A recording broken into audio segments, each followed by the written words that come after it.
I'm a golf teacher deep down, but I'm a commentator now. So I'll always defer to instruction.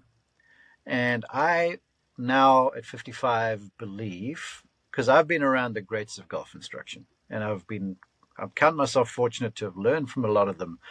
And now with my podcast, the On the Mark Show, I get to talk to a bunch of them. I want to say that all of the folks that are purely looking at golf swing mechanics are being intellectually lazy.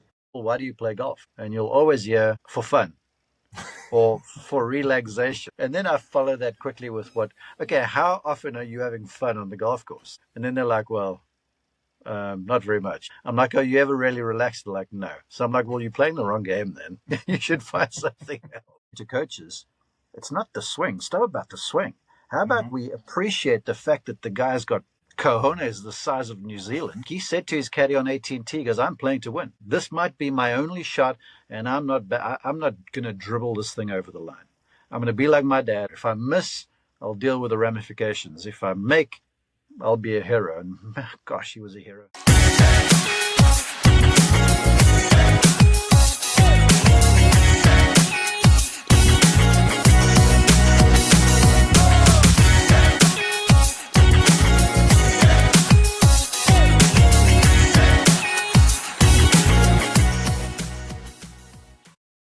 Okay, we're rocking and rolling. I'm live here with Mark Immelman.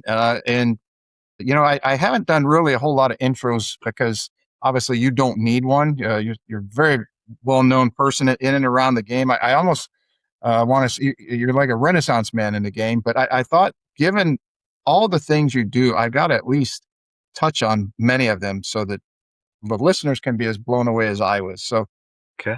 For many, first and foremost, follower of Jesus, husband and a dad, those are top three for a lot of people. You're a golf coach and instructor. You're an author. Many golf publications, very famous publications. You have a book, Lessons from the Best. I highly recommend that. We'll have a link to that in the show notes. You're a golf announcer for CBS TV, PGA Tour live announcer, golf analyst, host of two of the biggest podcasts in the game, On the Mark and The Second Cut. And maybe one of the most important. You are the better looking older brother of Trevor. So Mark Immelman, welcome to Golf 360. Oh man, it's good to be with you. Look, I appreciate you reading out all that stuff. I'm essentially just a fortunate soul who's been blessed by golf, who loves the game. And I'm doing my very best now to put back into it because golf has done a lot for me and my family and the folks close to me. Was there, I got to ask you, as I have a younger brother myself, and my brother's about 5.5 years younger. I'm not sure the difference between you and Trevor. 9 years. No, I'm 9 years older. So was there somewhat of a sibling rivalry where he, being that much younger, he would try to beat you, but the age difference might not have allowed it? Or you know what? Initially, I started golf at like age 14 or so. And with him being 9 years younger, he was sort of 4, 5-ish, whatever it was. And it turned into some really nice babysitting for my parents. And so he'd show up at the golf course with us, little tot. And, we were teenagers then and we wouldn't suffer fools. And so we had to, he had to just keep up and learn to keep up. So he got good at the short game really fast. And then I went off to college. And during that time, he all of a sudden became like one of the best juniors in the world and was winning tournaments around the place. And my first vacation home one Christmas, I was at that stage about 22, maybe, I think. And so that must have made him 13 or 14, or I forget my arithmetic. But I'll never forget, we were playing at our home course, Somerset West Country Club. And this is the rivalry story. And I could see he was good. It was evident. Not even looking at the resume. And so we went out to play, and I remember I had this very old, not old, it's old school, Max Fly golf hat that had like pinstripes on it. So it almost looked like a Yankees cap, but with a Max Fly logo. And Trevor wanted this thing so bad. So I said to him, I'll play you for it. So we're having a game that's tight, and we come down to the last hole, and it turns out that he's got about, 10, 12 feet to beat me. And I was watching this, and as he set up over the putt, he hit this thing, and when it was about a foot from the hole, he looked up at me, and he just sort of pumped his fist, and it went right into the heart. And so I gave him the cap, and then I sort of knew, okay, this kid's going to be good. And I don't want to say this was a watershed in my career, because I turned professional thereafter, didn't play very much. But my designs on being the best golfer in the world were sort of scuttled by the fact that I couldn't beat my household. And so, and so in terms of rivalry, I wouldn't say so because of the age difference and because I was in college in the States and he was in South Africa and playing junior events. But you know what? We're siblings. There's always some rivalry. You know, he tends to win a lot of those, though. You know, he's got that green jacket that gets him into places. But so we're great buddies. You know, he's my little brother. He's ascended to great heights in the game, and I'm very, very proud of him. I have to ask, I'm sure as a younger kid, so he, like you said, he was 11, 12, 13-ish. And I have an older cousin or two that I really looked up to that were roughly the same amount older than me. And whenever I got a hand-me-down, I thought it was the greatest thing in the world. Does he, and I want, maybe you don't want to speak for him, but do you think that he cherishes that hat that he won from you, with kind of his coming of moment as much, maybe not quite as much, but close to it? Maybe he puts it above the green jacket when he displays it at his house. I don't think he remembers the story because he's had so many wins. I will say this, and he will deny this fiercely. I had the most beautiful ping my day putter in the day. And he borrowed this one day and was putting really well. So he used it for a bit, and I never got it back. And now when I go in his garage, and there's things everywhere, memorabilia and clubs and stuff. I don't know, maybe the hat's in there. I'm sure it's been given away. I'm like, wow, I would like this back. And he goes, no, that's mine. And so he'll disagree with that story too, because, you know, with his stature in the game, he had access to all sorts of stuff. But this my day was bronze, and it was beautiful. And to this day, I still hanker after it.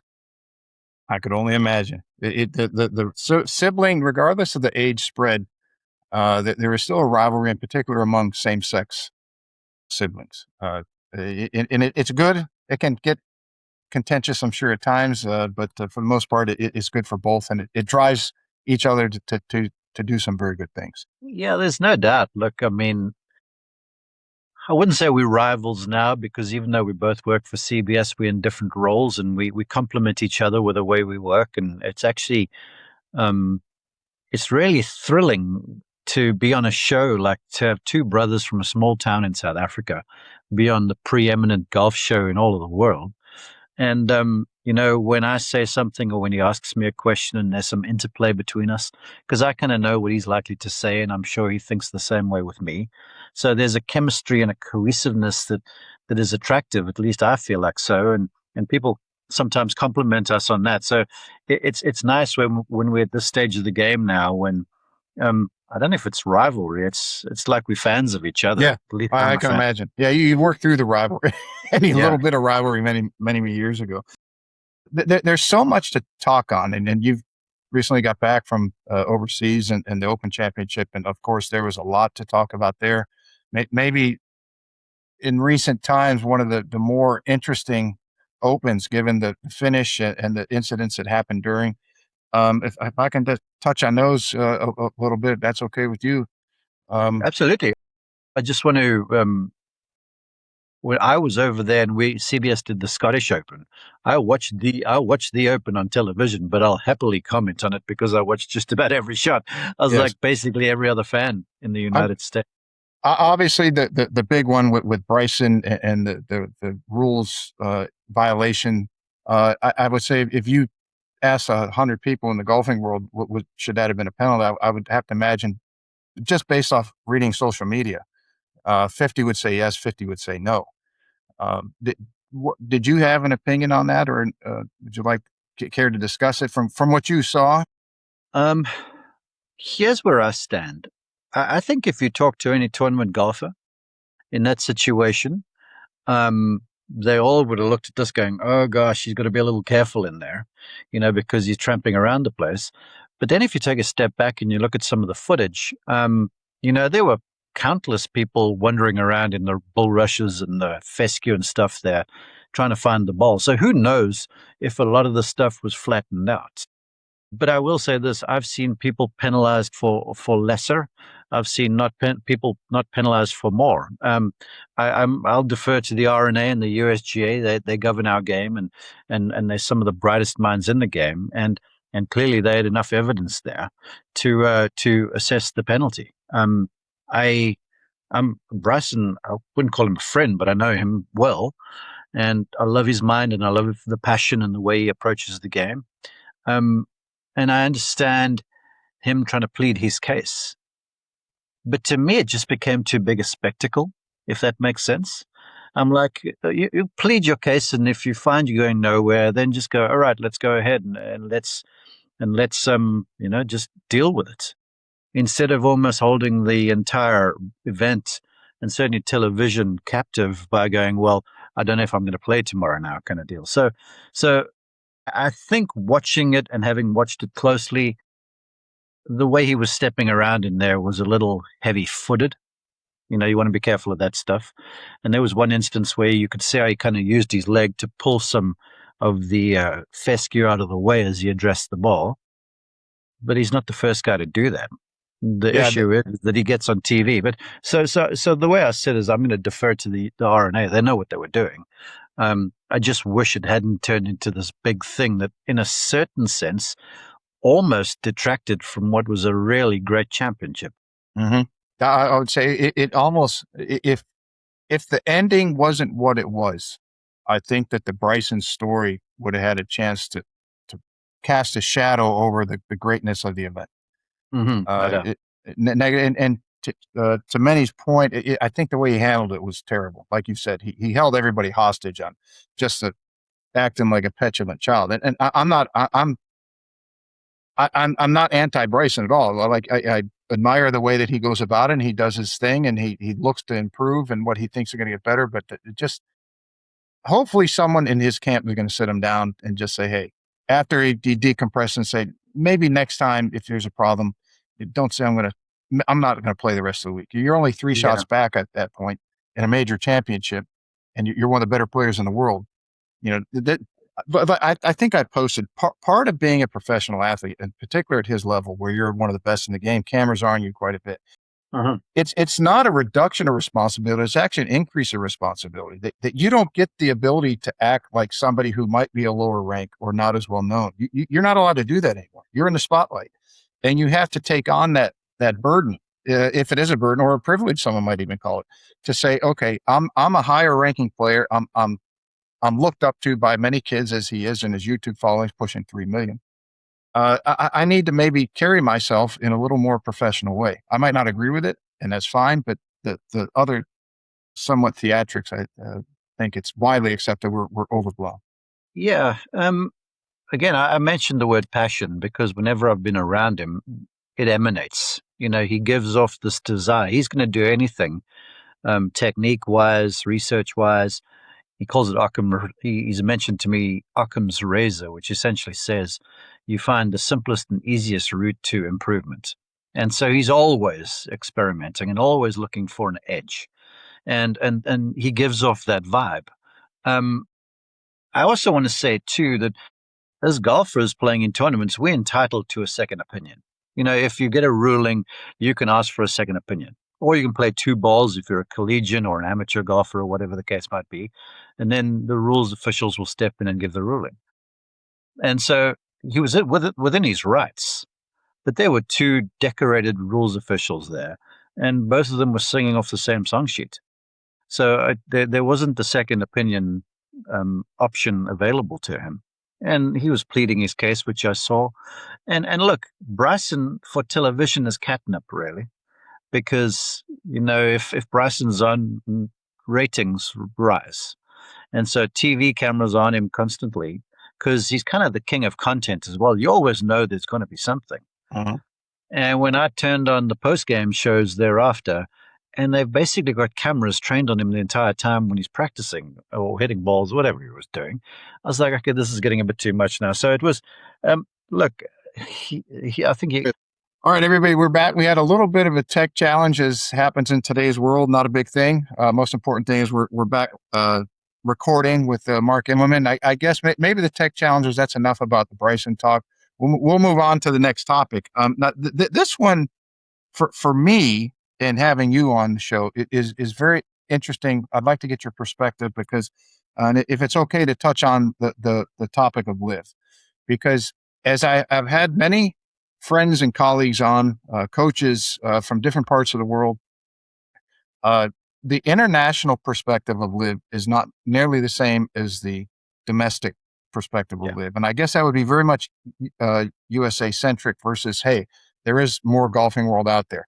I give you mine really quickly. I didn't mind live. In fact, I was very pro somebody coming on the scene because, in my opinion, just from my experiences and what I witnessed at my time, I didn't get to the tour. I never got my tour card. I had a lot of friends did it. Was around them and caddy for a couple of them in some events. But the tour had taken advantage of some of their own rules, that they were not living up to their end of the bargain. And I think it was because there was really not a whole lot of option for people. And then live comes along and now there is option. Do I Yeah. agree with how they went about it? Not necessarily. Do I think it was, I guess the jury's out whether it was good for the game. I think so far it has been, because the changes the PGA Tour, some of them that they're making, continue to make, are pretty good. You'll know more about that than I, and I'll shut up in a second. And the thing that I asked my domestic friends, me, of course, I grew up in the United States. I was born here, but I said, look, I can understand the deal with Saudi Arabia and you not being comfortable with them doing this, in particular after the 9/11 incident going back 25 years ago. But I said, if it was 5 billionaires, let's say a Johann Rupert and Elon Musk and a Mark Cuban and Jeff Bezos, we just throw 4 billionaires in there, decided they're going to start their own league, call it XYZ Golf League, and it's going to be very similar to live the way it's run. Would you be against it then? And they give reason for pause. Yeah. So do you have an opinion, plus or minus? I don't want to get you in trouble with some of your anybody that follows you or With folks anything, I work for. or them. Yeah. No. Your points are very well founded. I mean, I'd never considered it from that point of view, which is very astute. My take throughout it all was one, first off, and this is just personal, and I think if you speak to some of us old folks, and I'm 55 and fabulous, a lot of the former golfers who were great golfers, where the game was predicated on success throughout the year and consistency for you to make, lots of money. Nowadays, you go and do this deal, you get paid a buck, bucket load of money, and essentially there's guarantees, so the desire is not there. So that I think rubbed people the wrong way. Um, to a certain extent, it did me as well. I didn't like the shotgun start thing. I was a college coach for 20 something years, and 36 whole days with shotgun starts. And I understand the necessity of it, but to this day, I will complain that, and you can speak to college coaches. You could go and see who your main rivals were because they would start you and your group on the most difficult holes there are. So you can get over par early. So there's not the real flow to the golf course. But I think if you had to corner me, I'd say coming from South Africa, I saw what it did for the fans in South Africa. I saw what it did for the fans in Australia, who are starved of golf because they're such sporting nation. Um, Initially, when I was a kid, way back when, I was one of the first South African kids ever to come to college in the States to play golf because it was just unheard of. And at that stage, the South African golfers on the PGA Tour were Dennis Watson, and then Nick Price, who was Zimbabwean, and then David Frost. And you had a few guys playing in Europe. But it was hard to get over here. The European Tour was where the South Africans played, and the Australians for that matter. And then America opened up more and more and more. And when this started happening, I almost saw a reset to the norm where it was the PGA Tour was largely American, and then the other tours were largely international with a little bit of crossover. Now the PGA Tour is all encompassing, basically, because all the best golfers come and play here because it is the best competition. Um, and when it started happening, I saw South Africans say, they said to me point blank, they're like, Mark, this money is, you cannot turn it down. and a few of them were battling injuries and stuff, and so they couldn't compete with the best. But they still felt like they had miles on the clock, so they could go and play elsewhere. So I started to see sort of a global game and then the American game. But thankfully now, I don't know if the stuff's all behind us, but certainly it looks like there's kind of the murky waters are becoming less muddy. And we're seeing some of the top live players play against the PGA Tour guys. And when they come to major championships, we've seen Brooks and Patrick Reed now next, coming over to the tour. And I've spoken with Brooks, and he'd love returning. And he said to me at Torrey Pines in his first full field event back, he goes, he was really overcome almost, and he didn't use that word, but he intimated that coming back and how the fans accepted him made him feel really good, because Brooks was kind of always the anti-hero. And so they were happy to be back, and if they're happy to be back, that tells me something. So I don't know. I leave those decisions and those conversations to folks that make a lot more than I do. I just put my head down and work. I just didn't like the fact, because all of us who work in the industry, everyone was unsure of what the future held. Exactly. Like I was all of a sudden going, gosh, do I have to go back to college coaching or whatever, if my broadcast job goes away because Liv takes over. So it was kind of, everything was on tender hooks for a while. But again, like I say, it seems like it's sort of behind us, and it looks like there's a bit of a path forward. I had the opinion, and this was not formulated with any kind of data or facts. It was just the 10,000-foot view that the PGA Tour, as they were acquiring or becoming the head of a conglomerate of tours around the world, that they did a disservice to Australia and South Africa that for generations, more or less, had been bastions of the golfing community. And to leave them out in the dark. And then I had Bill Colvin. I don't know if you ever come across Bill. Bill worked for IMG in the McCormick in the heyday, through the Nicklaus and the Palmer and the Player and the whole thing. And I don't remember when he retired, but I had him. He's actually coming on, I think, next week or the week after, and we're going to have a great discussion again. But he said it. Look, it wasn't a planned thing that they tried to do this. You have these things where I believe it was his opinion was, or what he saw was, when guys started making so much money and they didn't have to travel to Sun City for the $1 million challenge. I remember when that $1 million first place, oh my God, first place over even in the US tour. I think at Harbortown in '89 when Curtis Strange won the Nabisco. I think it was Nabisco, was a tour championship then. I think it was like 360,000. I thought it was cool because it's like almost a 10,000 for every week of the year. Yeah. But then the $1 million challenge would come on, and I'm like, oh my God, they're playing for $1 million. But nonetheless, Bill said no, it wasn't that the tour decided to do that. As far as he knew, or the people he talked to, it was players had so much money or were making so much off course as well, and on the course, that they no longer had to fly halfway around the world, and they didn't want to. Mm-hmm. So I don't think it was a conspiracy to cut these places out. Why would you? I mean, they're an integral part of the history of golf. So I had to take a different perspective myself. Well, the reality is that well, there's so many things that people didn't really understand. The PGA Tour until now, recently, was a not-for-profit organization, and it was a membership organization. Mm-hmm. And so, because you were a member of the PGA Tour, you couldn't go having forays with other membership organizations. If you did, you had to ask for permission, in which case the dispensation was made. And then you had to go and play in an event or two elsewhere that you normally wouldn't on the PGA Tour to grow fields there too. So it was kind of working. But you're right. Look, in the end, money isn't the root of all evil. The love of money is the root of all evil. Yes. What was sad to me was that, look, I understand they make a lot of money. There's a lot of money in professional sport, but you could never dampen with a real champion their desire to win trophies and build a legacy. And I just want to ask folks, look, well, a lot of the folks that moved on, they're like, what is your legacy now? You get to, maybe, if you're fortunate, play 4 majors. You come in lightly run, and the competition is very tough, and it gets tougher. So it's there's so many things that only the folks who went can answer. But Mm-hmm. it's the rest of us for a while golf was kind of hurt for it for a little while. Yeah, I think it's coming out of that to live. It looks like it's on life support and it's fading fast. And it's just another part of the history of golf when we move on, and hopefully everything isn't going to be improved with all the new plans that they had. Yeah. Well, look, I work for CBS, obviously. That's my first job. But during NBC weeks, I do some work for PGA Tour studios. And they do great work over there. And through it all, I want to say that there was still a confidence there that everything was going to be okay from the folks I dealt with. They're like, look, this is happening. And yes, they're trying to poach big players and stuff, but we believe in what we're doing. And yes, some changes were made to the operating protocols.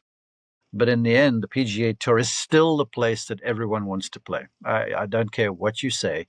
As a kid, it was my dream to play on the tour. I didn't play, but now I get to speak and comment on it. So I'm in my dream position. And if you had to poll any young kid, they'd be like, yeah, we want to win majors and win on the PGA Tour. Simple as that. I want to get on the other, probably the bigger story that came out of last week was Ryan Fox.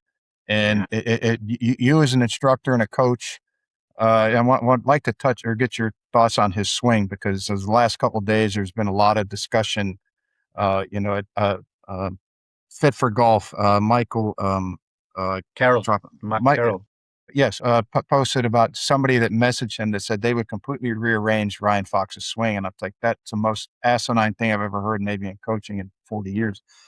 And then I put a post up on Nick Chertock's Golf Biomechanist page on Facebook, and it's a picture of Ryan face on and then down the line coming into the ball, coming in impact, and I said, is this excessive side bend, what people are calling it, or is it just a greater secondary spine angle than most people have? And there were some comments, and I said, well, the point was, I don't think it's excessive spine angle at all. I think it's just a greater secondary spinal tilt. But your thoughts on his swing and how he approaches the game? The big talk, how he just did what he did on 18, and he went through there's no second guessing, thinking anything else. So a lot of questions within a question. Okay, well, look, I'm a golf teacher deep down, but I'm a commentator now. So I'll always defer to instruction. And I now at 55 believe, because I've been around the greats of golf instruction, and I've counted myself fortunate to have learned from a lot of them. And now with my podcast, the On the Mark Show, I get to talk to a bunch of them. I want to say that all of the folks that are purely looking at golf swing mechanics are being intellectually lazy. And I feel like there's a syndrome here at play. And the syndrome is, I call it the hammer and nail syndrome. And it basically goes, if all you have in your tool belt is a hammer, everything in the world is going to appear like a nail. And so as soon as someone plays badly and you're an instructor, the first place to go is to cobble on their technique. Because I don't care who it is, there's something that you could probably change. And by definition, the nature of the transaction between student and teacher is I give you money, you help me swing better or to play better or whatever. But I feel like it's short-sighted, because if you're just changing on your swing, you're not necessarily going to play better. You might hit the ball better, but that doesn't mean you're going to play better. And the really quality long-time instructors have gone from instructor or teacher to coach. And they like the one-stop shop that know everything. And most of all, they know athletes and individuals. And they teach people how to play golf. Now, to back up to the side bend thing, I don't know if a lot of folks know this, but Ryan comes from a long line of serious athletes there. His granddad, Merv Wallace, played for the New Zealand cricket team, clearly athletic, was one of their best batsmen of all time. His father, Grant Fox, was, I would say, one of the greatest fly halves the All Blacks has ever had. And fly half is essentially like a just beyond a quarterback who would sort of dictate the game and kick for points. And there's a big rivalry between my Springboks and the New Zealand All Blacks. And Grant Fox was a thorn in our side for the longest time, because when the moment came, and that guy, if South Africa gave up a penalty in kickable range, that guy was a marksman and he would never miss. And whenever they kick what's the equivalent of a field goal, it's a penalty kick, they'd zoom in on his face and you could see how he was locked in. And you knew as a fan he wasn't going to miss. So now fast forward to Ryan, who's got a healthy dose of all that stuff. When I watch, if you're going to look at video of Grant Fox kicking a place kick, the body positions look very similar to what his son does with a golf club in his hand. With the way the body's angled back, the way he creates the upward angle of attack with his foot, the squareness of the strike to make the ball as aerodynamic as possible. And what Ryan does is, look, I know Ryan's had a long time instructor Jamie Goff, who's a fellow instructor of mine from South Africa. And whenever I talk to Jamie about what they're working on, he goes, we're just trying to keep his head higher.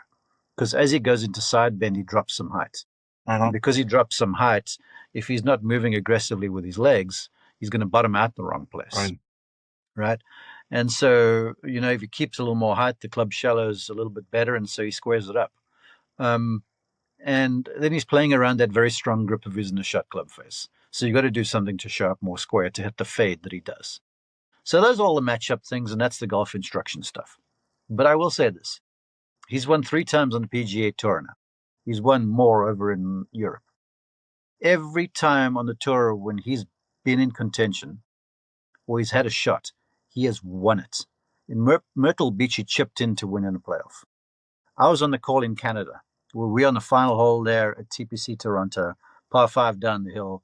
It's into the wind quartering, bent grass fairway, so tide lies. He's driven it in the fairway. Sam Burns in trouble. He's got like 275 into the wind and whips this high, beautiful fade shot into the heart of the green over water with a 3-wood and 2 putts to win. Then you fast forward to the Open at Birkdale. And, man, a tee shot he hit was glorious. The second shot was incredible. And the putt was just Ryan Fox doing what Ryan Fox does. See the moment and seize it. So I want to say to coaches, it's not the swing. Stop about the swing. How about we appreciate the fact that the guy's got cojones the size of New Zealand, right? He's not, and he's also, Pete, not afraid to risk it for the biscuit. Like he said to his caddy on 18T, he goes, I'm playing to win. He was like, this might be my only shot, and I'm not going to dribble this thing over the line. I'm going to be like my dad, and I'm going to lay it out there. If I miss, I'll deal with the ramifications. If I make, I'll be a hero. And gosh, he was a hero. The way he played there was so gutsy, so brave, so courageous, and so Ryan Fox.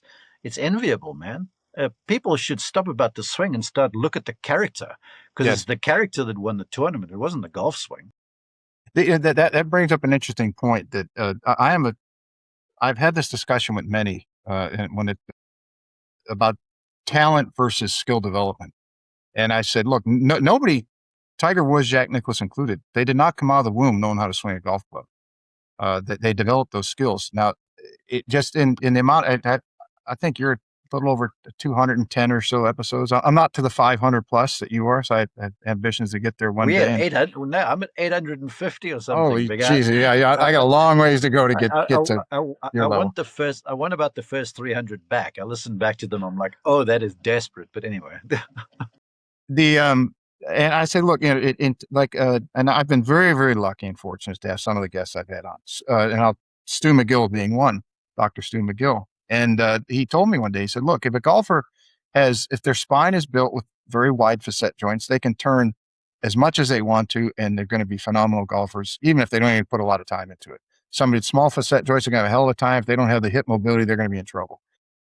So is that talent? Yes, because that's a God-given ability that you didn't develop. But for the most part, it's skill. And when people say, well, Ryan Fox, his dad was an athlete, and he just has a genetic. Yes, there is a large part of his strength and his ability to do what he does. I mean, I think there was a video going around him deadlifting like 300 and some pounds or 400, might have been more.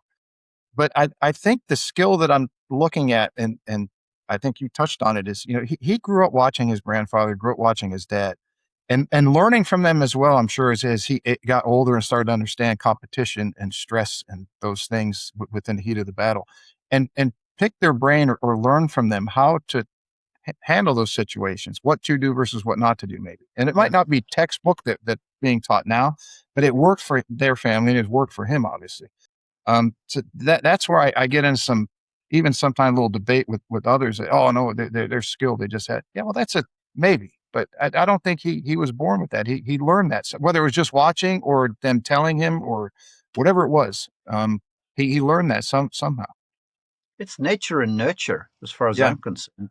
But just to sort of backtrack a little bit to your very astute observation, when Jack Nicklaus, a young Jack Nicklaus, came out, he was criticized far and wide for his flying elbow.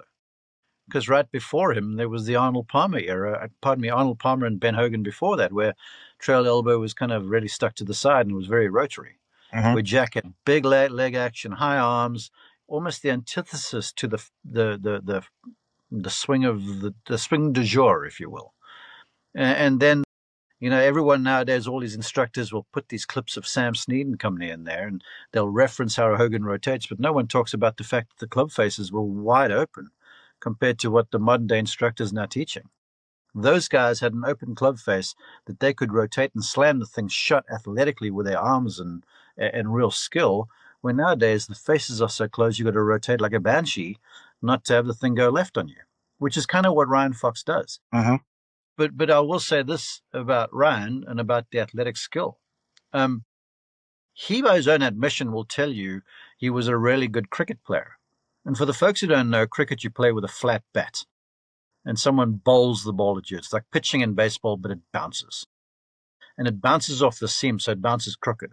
So anytime you're turning the bat side to side, you're playing with a smaller face, so the chances of you hitting on the edge of the bat and having it go crooked and being caught out are heightened. And I learned about golf from playing cricket as well, because it occurred to me that I could swing the bat straight down the pitch. But if I angled the bat, the ball would go off there. It wouldn't go in the direction of my swing. And if you watch Ryan Fox, it's the same sort of thing. That bat, or his club face, I can see a guy standing there on a cricket pitch, just drilling one straight back over the bowler's head with a lot of power, because he's catching it on the upswing. The face is very square for a long time. You can see in the follow through, almost Palmer-esque. He holds the thing. So it's sure, I think there's some that he's learned from dad and granddad, but I think he's very much a function of all the cricket he played as well. And I'm a firm believer, and if most folks had take whatever they did well and they turned to golf, you'd probably find a little bit of a sweet spot. Like that's why tennis players can all play golf well, because they understand spin. And like I gave a lesson one time I'll never forget to a guy who bowled 300 and 10-pin bowling, if you've got a foreign fandom. So he'd struggle with a slice. So I looked at him, I'm like, hey man, you right-handed. When you bowl that ball that curves in from the right to left and you hit the pins, show me what you do. And he goes like this. I'm like, well, hold the club and just show me the same shape. He drew the ball on the second shot after that. Okay? And I didn't talk to him about wrist flexion and extension and stuff. He just learned to understand spin. And if you watch Ryan Fox, that's kind of what he does.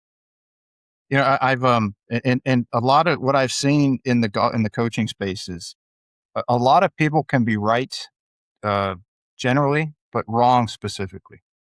And that's well said. Yeah. When we were at this past year in January down at the Open Forum that Chris and Nick and Michael put on, and and Jeff Smith, and they do a phenomenal job. It's my favorite event of the PGA Show Week.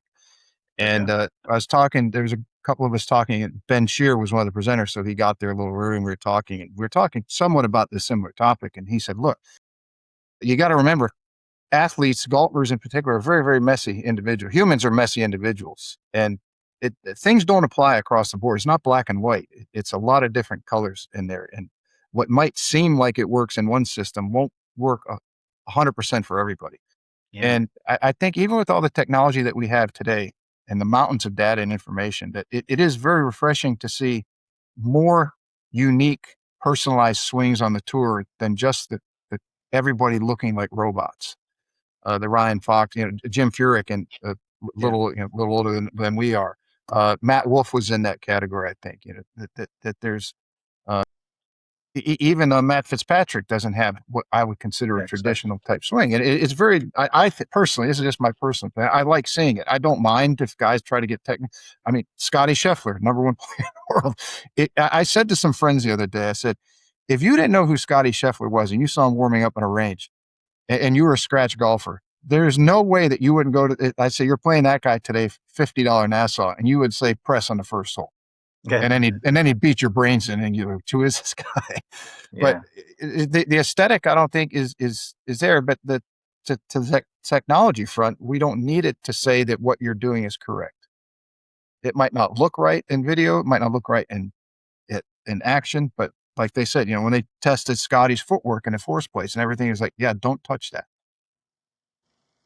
I don't know if it was divine inspiration or a fit of madness, but when I was a young instructor coming up, I was writing my memoirs in like a little leather-bound book.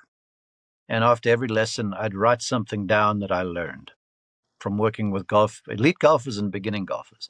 And I learned more from working with beginning golfers about skill development than anything else.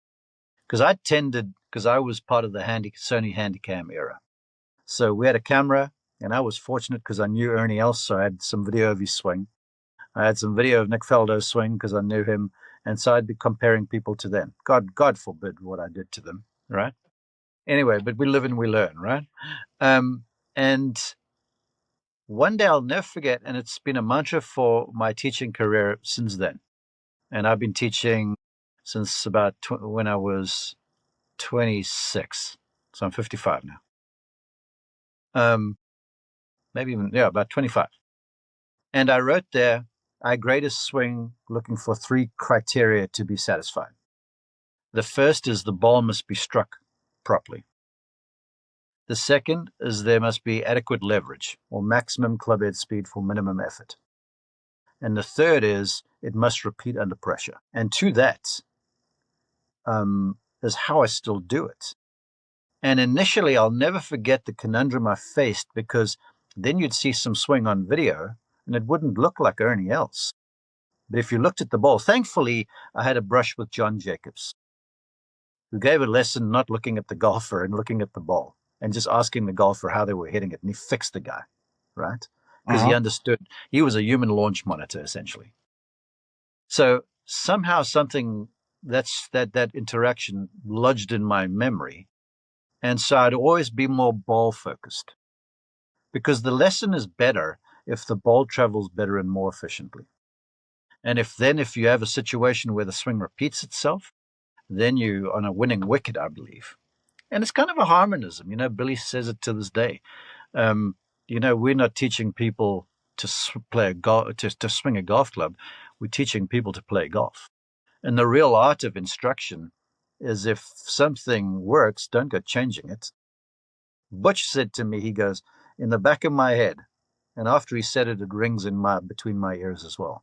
He goes, whatever you do, don't screw up talent. Because I'll tell you this, my desire to get better as a player, I was a voracious reader. And in as much as what I learned from the Ben Hogan book, it ruined me as a ball striker, because I was an athlete, and I had this interaction one time. Now, this is going back. My family lived in Arlington, Texas in 1985, and we were members at a club called Rolling Hills. And a member there was a gentleman named Dick Mayer, and he used to drive around, very distinguished old gentleman with a little border collie in the side of the golf cart with him. And it was a short range, like about a 7-8 iron, had 2 sides, but there was a green at the end of it. And I was at the other side one day hitting 7 irons at this green. And he drove up and he was just watching me. And I'll never forget, he had like a mauve color cardigan on, and these really smart looking polyester pants, and a big white collar shirt. And he watched me and watched me and watched me. And then I turned around and he said, what's your name, son? And I said, Mark. He said, Mark, you got a beautiful golf swing. I'm like, thank you.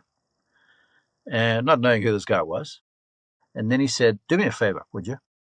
I'm like, yes, sir. He goes, don't ever change your golf swing. I'm like, okay. And then I obviously go changing my golf swing because I want to get better, right? Then about 3 or 4 months later, and I'm playing crappy. I was at this stage like 16, I think, or 15. He drove up again and he said to me, he goes, how are you doing, Mark? I'm like, well, I'm not playing very well. And he looks at me and said, I told you not to change your golf swing. And I felt sheepish and stuff. Well, I come to find out about a year and a half later, after he passed away. He was Dick Mayer, who won a U.S. Open in like the 1950s. Now, if I wasn't such a dumbass and I listened, who knows? Now, look, I believe that my journey is destined and there's a certain amount of serendipity involved. But after that, too, I realized that, hold on a second, here's a guy who was played and won at the highest level. If only I'd known and listened and had the discipline to listen, as opposed to being falling prey to my ego and my aspirant nature to want to get better, however. Because again, like I said, changing your golf swing is an intellectually lazy endeavor if you want to improve. There are many ways to get the proverbial cat skin. Yes, looking back, because I'll be 54 in a couple of months, so we're close to the same age. Mm-hmm. I tell some people now, I said, look, take this from my experience in making the wrong decision, make the mistakes I made. It's okay to evolve. Don't make drastic changes. Your swing will evolve over time as your body adapts, and you'll figure it out. And it took me a long time. I fell into the same, very similar situation that it caused me to have the back issues I did, and then it drove me from playing it drove me from the game for 3 years. I didn't step on a golf course. I'm very fortunate to be back to be able to play it now at least once, twice a week. But yeah, I would now I swing to, okay, how can I swing so my body doesn't hurt? And that's the swing for me. And Yeah. it seems to be working fairly well for a guy that has a lot of aches and pains. Mm-hmm. Yeah, no, I couldn't agree more. I mean, I remember when I was younger and playing pretty well, my swing was always kind of long, and it was pretty. I was the guy who people were always asking my parents, like, why doesn't he win anymore? And he didn't, and I didn't win more because I used to spend time hitting 7 irons on the range because I looked beautiful and I wanted adoration and adulation from people watching me, instead of going and working on the stuff that I wasn't good at. Okay, so that's the lesson I'll pass on to the young people.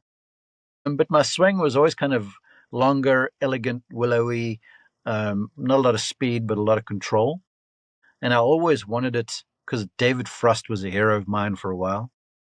And Frosty's swing was kind of shorter, wider, staccato. I learned a lot from him, and I loved the way he hit the ball, so I tried to copy him. Now at 55, my swing's so short, it's like a freaking forward press and a follow through. If only I'd kept a longer action. Now I'm trying my best to get my backswing sort of past waist high kind of deal, because I bred this, not knowing that looking, if I had a crystal ball, I might not have done it, you know? In the experiences that you have, which is plenty, much more than most, and 800 plus episodes of podcasting, all the people you talk to, what are one or two of the things that stick out the most that or jump into your mind that you have learned over a lifetime around the game? I don't know if this is recency bias or whatever, but I'm just going to operate off the top of my head. Rotella, well, I know Bob Rotella, but he once said on the show, he goes, I don't know what it is, and I'm paraphrasing people. So if you read the book, you might see the exact quote and listen to the podcast, although I was terrible. He goes, I don't know what it is, but the golf ball has this uncanny ability to go where your last thought was. So that sticks out. And the more I'm around golf, the more I start to realize that what he said there was completely on point. And then there are bits and bobs and stuff that you pick out, like when I interviewed Jordan Spieth, how he talked about his short game was a function of where he grew up practicing at his home club, because there was like one small green, it was like synthetic turf, it was very firm, and he learned to play very close to the ball with a lot of spin. And his lob wedge always has almost next to no bounce on it because he's playing so forward edge to try and spin the golf ball. Where for a long while, remember how many teachers were saying, well, you've got to expose the bounce. You Mm-hmm. know, if I heard that once, I heard it 1,000 times, and my eyes wanted to spout blood. Where, yes, Spieth, who I would pick to chip for my life, saying, man, weak grip, front edge pointing in the ground. I'm going to bang this thing in the turf as hard as I can, as close to the ball as possible. He actually said, because I asked him about the bunker shot he holed, well, there were two, one at Travelers and one at John Deere Yeah, that's on the great final hole. shots. And he goes, I'm prepared to thin it over the green. That's how close I play to the back of the ball. Wow. He goes, I don't hit an inch behind the sand. I'm trying to hit almost right next to the ball. And I was like, for real? And he goes, yes, because that's how I learned. And thank God no one changed him. Think about No, that. no kidding. Yeah, Yeah. Cameron McCormick did. He just tweak here, tweak there, and I don't want to speak for Cameron. I haven't ever talked to him about it. But he was smart enough not to mess with that golf swing. Well, it's evolved through the years, Yes, certainly, but evolve. Yeah, yeah, but Jordan is, he's gotten way longer than what he used to be when he came out. His iron game's not as sharp, but he's a magician with a wedge in his hand. It's amazing. it's it's it's something to behold. Yeah, I'd love to have his wedge game, especially right now. That's been the last part of my game to come back. I can sit out on the chipping green and look like Seve. Not my swing, but the ball to the hole and all around it. And I go out on the golf course and 50% of the time I'll hit them like that. The other 50, I've got a 25% chance each of sculling it or chunking it. Anywhere from around the green to about 100 yards, and it's just driving me nuts. I'm coming around. I keep grinding through it. That's a story for another time. Mark, I got to be respectful of your time. I look forward to this for a very long time and exceeded expectations. I hope you'll be able to do it again because this is a blast, and Well, there's a lot more to talk about. well, I ruined the first bit of it. Let's go for another 15 minutes if you got some questions loaded. Absolutely. Let's go. Who, as far as the best players in the world, and you've been around them for quite some time. What do amateurs get wrong when they look at the professional game? But whether they're watching on TV and then they go out on a Sunday evening to practice on their game, or is just as you mentioned, I would say that Dr. Rotella's idea, the last thing that goes through your mind is where the ball is going to go. I would have to imagine that same blueprint can be used for whatever you think about somebody's game or where you think your game should go. That's where your brain's going to go, whether you realize it or not. So a lot of amateurs obviously get things wrong. Where do you see them going the wrong direction? Well, I couldn't speak for everybody, but I do get this question a lot. Maybe a fan or a gallery member or someone will say to me, "What was he working on?" And then I'll say something like, "His grip." And then there's always disbelief because they're always thinking that there's something a little bit more fancy that these guys are working on. So I want to say that those guys at the highest level, the game, in as intricate as what it is, they have an incredible way of making it as simple as possible to enhance what they're doing. And they understand their tendencies. And the really disciplined ones never deviate from that. The youngsters, because they get out there and they want to make a splash early, or the inexperienced ones, they may chop and change clubs and all this sort of deal. Where the veterans, the guys that have been around the block, it's always kept very, very simple. And the swing thoughts and stuff are kind of almost non-existent. They've a lot of them about feels. Justin Rose once said to me when he was working with Sean Foley, Sean was giving him one or other thing, and Justin said to me, and this was right before he won in New Orleans when it was still an event that was individual, not a team deal. And I was calling the day, and I had the interview afterwards, and he said to me, I told Foley, he goes, "This is all fine and dandy, but my feels are sacred." So they all know what their feels are, and nowadays they're able to ascribe values with a launch monitor to what their feels are to sort of keep them from missing something in the whole feel and real deal. But I would say most people think they're working on stuff that's more intricate than what they really are. I would agree. So because you can't have intricate at that level. There's just too many things that a professional athlete, golfer in particular, has to process during the course of a round or a week or a season or a career that their brain will fry out if they try to do too much on it. But like a 10 handicap would think they're doing. Yeah, absolutely. It just can't. It doesn't have that much bandwidth. I don't think anybody does. Um, what do you think makes golf so difficult and so addictive? Or are they hand in hand? Gosh, that's a good question. I don't know. I'll tell you what I think. Well, uneven lies makes golf difficult. I know this for a fact. And if anyone wants to argue with me, I'm going to die on this hill because I'll go and put you in spots at Augusta National that you couldn't hit the green if your life depended on it because of undulation. And then you might hit the green, but because of undulation, you got no chance of two-putting the thing. So undulation, to me, is a golf course's best defense. And because of that, I feel like learning to play off uneven lies and still strike the ball solidly, because golf is a game of distance and direction. I learned that from Bob Tusky. legend. Um, so if you got some uneven lie and you know exactly how far you're going to carry this thing and what the direction of the ball is going to be, and you can do that under pressure, you're on your way. So I would say what makes golf difficult is uneven lies.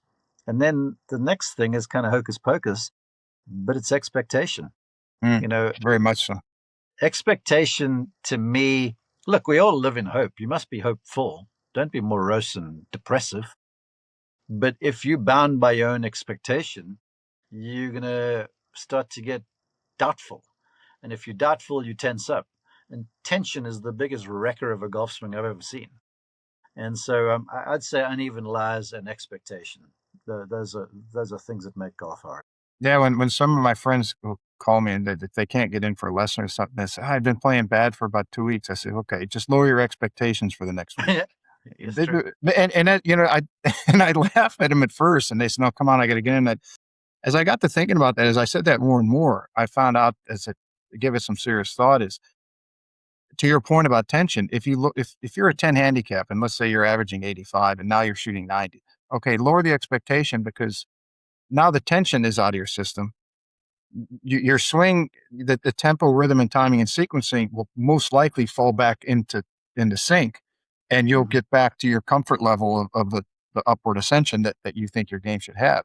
But if you're pressing harder, if you're 85 shooter now you're shooting 90, you start pressing harder. Now you're going, it's going to double down, and pretty soon you're going to be compounding interest in a negative way on your golf swing. You got me thinking now too. This one popped in my head. I love tennis. I, I might say it's my favorite sport. Um, but in golf, you got 14 clubs of 14 different personalities. Tennis, you have one racket. Baseball, you have one bat. It's a solo thing, and you know the old Bruce Lee quote. What's it go? I don't fear the man who's got 10,000 kicks or whatever, or kicked once, Hmm. whatever it is. He goes, I fear the man who's practiced one kick 10,000 times, and because you can perfect something then. In golf, you got all these different clubs, and they all do different things, and somehow you got to fit yourself around them. That makes golf hard too. Yes, and I think that the uh, the error of just being 1% off in golf is dramatically Oh, yeah. larger than it is in other sports. And the age old question: what is harder to hit, a 90-mile-an-hour fastball or a golf ball? And it's I played baseball as a youngster, of course, and play golf at a high level, but I will be biased in my opinion towards golf because golf you have to hit it in a certain area. Baseball, it's almost like opposite. Baseball, you have to hit something that's moving, but you have a wider area, and there's not as much penalty. You're not out. You're not out if you hit a ball foul. Yeah, you got a Golf, few guys there. yeah, Yeah, exactly. golf, you hit a couple fouls, you just ruined your round. I know it is. If you think about it from that point of view, because I giggle at times, I don't give as many lessons as I used to, but as you do, I'm sure your first bit of the lesson is get to know you and who are you and what are your injuries and what's your goals and what's your strengths and weaknesses, that sort of stuff. Get to know the person's currency. Um, then I'll ask people, why do you play golf? And you'll always hear for fun or for relaxation. And then I follow that quickly with okay, how often are you having fun on the golf course? And then they're like, well, not very much. I'm like, oh, you ever really relaxed? They're like, no. So I'm like, well, you're playing the wrong game then. You should find something else. Because this game, Something's not adding up. Your 2 and 2 is coming out to 7. Yeah. this game will drive you to drink. But I love it. It's an incredible game that teaches you so many lessons if you choose to have a growth mindset about the thing, because you can quickly let it get you down. It's going to get you down more than it builds you up. But if you are savvy about it and you pay attention to or you look deeper than just the score, you'll realize there's a lot of stuff that can be learned. If you could give a sit down across a table from your 22-year-old self, going back 30 some years ago, what would be your biggest piece of advice? I'd say golf is a game of recovery. And I also kind of knew this, but it was galvanized for me by Sir Nick Faldo. we were in a broadcast booth one time together, and I wasn't on the ground. I was doing one of the tower jumps, and so I'm at a monitor here, and I'm looking across the way at the main seat where he is, and we're watching this young man that's kind of just making a hash of something, and Sir Nick is like this, and he's like look gazing at the heavens, waving his arms out wide, going, "What on earth is this shot doing?" And I'm sort of trying not to laugh because it's my hole, but you can see Nick is getting aggravated. And we go to commercial, and he takes his headset off, and he sort of puts it down and bangs it on the table. And he looks at me, he goes, "He's got no plan B or no plan C." And I'm like, you know? And so I'm like, I just holster this. And so we come back on the air. So I say to him, "So, Nick, we were talking about you having a plan B and a plan C." And he said, "Yeah. How often do you play with your A game?" And I'm like, "Not very much." He goes, "Well, you should be practicing your B game and your C plans as well then." And I said, I thought to myself, I'm like, well, that's freaking logical, but no one does. So I would say, to me, golf is a game of recovery. Um, you if you strike it beautifully, you're going to hit what 13, 14, 15 greens in regulation. If you're a good golfer, that means by definition, if you make no birdies, you're going to have to get it up and down a few times to shoot even par. Mm-hmm. Um, you're not going to hit the ball in the hole all the time, so lag putting is going to be a thing if you want to make pars. You're not going to hit all the fairways, so playing from rough is going to be a reality, and you've got to practice that. Sometimes you might have to pitch it out from the trees and get up and down from somewhere. Golf is the ultimate game of recovery. And if you can get good at that, all the greats were. Tiger Woods, he's known for the highlight reel stuff, but all those highlight reel shots are him playing from places that he shouldn't have been. Exactly. And I'll tell you, knowing Tiger, that's not accidental. He has worked on that stuff. Where me, I was just the guy on the driving range with 7 irons looking pretty. So I would say to young me, go and practice all the stuff that you don't want to practice, because this round golf ball is going to roll to spots that you don't want to find it. But if you can get yourself out there with limited damage, you're going to be the one close to the top of the leaderboard week in and week out. Yeah, there's something about just going and getting after it when somebody learns to play that way. I had a couple of friends here locally that got started in golf way late, but they got into be this in the PGA program. They were assistants, and they won a number of local events. And there was nothing that they learned to be pretty later, but they learned how to get the ball in the hole, chipping, putting, and they would sit on the chipping green and just stomp on balls and play for back then a couple bucks a shot or $5 for 9 holes of who can hit the hardest shot and game of horse and things like that around the chipping green. But yeah, Yeah. it's easier to get the pretty later than it is to get the difficult later. Well, I've seen it in my own household, like with Trevor. When he was the teenager, he used to hit this open club face, bash down on the ground, low fade. We grew up in a very windy place, but you could set your wristwatch on this ball fading. I mean, it was as reliable as the sunrise. And he would win because of it. And then the swing got beautiful at year's end as he matured a little bit. And now it's, to me, still one of the best in the game. But he started hitting other shots, draws and highs and lows and stuff. But when he was under pressure, you could guarantee he was going to a low cut because it was in his DNA. Uh-huh. So yeah, it doesn't have to be pretty. It's a game of recovery, and you got to find something that you can trust under pressure. Do you think that there's is it better for a golfer to learn how to hit variability in their shots, high, low fades, draws, or is it better for them to work on one shot and become very good at that? I'm going to draw a lot of social media ire here, because a lot of the social media folks come from the Tiger Woods era. And Tiger would speak of his 9 shots that he would hit with Hank Right. Haney. High draw, high fade, the whole Yep. thing. You've got to be elite to be able to do that stuff. And then just think about, you might have it on the range, as you point out, but then you've got to go and do it when the pressure is up. And that's a different animal. Now, in any other sport, let's say you and I are football coaches on the sideline. If we've got to get a first down, you're putting the ball in the hands of the guy that's going to get you the first down. And golf is the same way. So I would rather people develop something that they can count on and have practiced the other things for like the extenuating circumstance. But don't stand there in the fairway going, Oh gosh, I mean, I could hit a high draw over here or a low forward. Go with your shot, and only at the other ones when the situation almost forces you to. Yeah, like if you got a tree limb Yes, 15 yeah, yards in front of you, you got to keep it low and maybe hit a little yes, bleeder. yeah. It's just some pretty good advice because there seems to, there's and I'm not calling him out in a negative way. I think his stuff's great. He's Scott Fawcett, which is, hit consistent shots over and over and over. Know that very well, and you can play exceptionally good golf. Yes, And then 100%. I've had a lot of elite coaches on here that will say, no, to play at the highest of levels, you've got to be able to hit all these shots. I can see the argument of both, but like, how many guys, like you said, can have the timing and sequencing and everything in their swing off uneven lies in different situations at the highest levels of golf that can pull these different shots off at Uh, will. yeah, well, look, I'll answer that with an anecdote. You would agree with me that Colin Morikawa is one of the generational ball strikers in our Uh-huh. game, right? Okay. He wins 2 majors early, shows up at Augusta National, thinks he's got to draw it around there because people have told him to, and he missed the cut. When he came back the next time, he's like, no, I can play my fade around here. He's like, I'm going to go to what I do. John Rahm, that dude, he's won the Masters. He can hit a draw, but he's going to go to a fade. I promise you. If he's going to find a fairway, that thing is cutting, sometimes 20 yards.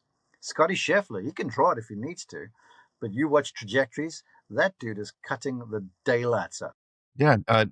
Nicholas was a fader, won obviously his record at Augusta, second to none. There's a few holes that get the recognition, 10, 13. I was there the first time this year in about 7 years, so I can't remember all the changes, but 10 and 13 are the big ones that you got to hit a draw. But I would argue this. If you turn the ball from right to left, you're playing with the camber of the land, so you'll get more off the tee. But here's the truth. A draw helps, but just about every hole at Augusta National, if you miss left, you're in trouble. 1, 2, 3, 4 is not good. 5 is disastrous. 6 is not good. It runs down the hill. 7 trees are thicker than the right. 8, there's room. Right is bad. 9, you can't miss left. 10, you can't miss left. 11, you can't miss left. 12, you're fine. 13, you can't miss left. 14 is worse than right. 15, you got the trees in your way. I'll stop. Okay. Yes, if you can turn it from right to left, you're playing the shape of some of the camber of the fairways. But if you're missing to the right, you can play. Simple as that.